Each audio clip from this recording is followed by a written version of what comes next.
ডাইসটা role হয়ে ছক্কা পড়লেই নাকি আমার পুরো বিলটা ফ্রি হয়ে যাবে। তবে আমার লটারি লাক অ্যাজ ইউজুয়ালি খারাপ। চলে গিয়েছিলাম জিগাতলায় নতুন ওপেন হওয়া আলুস রেস্টুরেন্টে, যেটার ইন্টেরিয়রটা খুবই সুন্দর, ভেরি স্পেশিয়াস এবং বাচ্চাদের জন্য আলাদা প্লে জোনও আছে।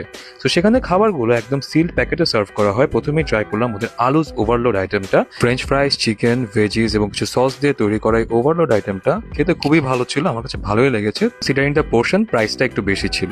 দেন we tried a special burger, যেটা ওদের ওখানে ইউএফও বার্গার নামে পরিচিত, যেটা বার্গারের চারদিক দিয়ে সিল করা থাকে এবং একটা ইউএফ এর মতো দেখতে থাকে।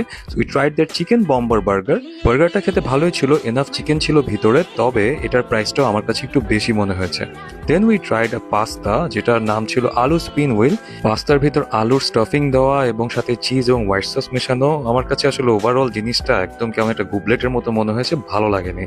Lastly we tried the fried ice cream, যেটার নাম ছিল ক্রাস্টি ভ্যানিলা ফ্যান্টাসি।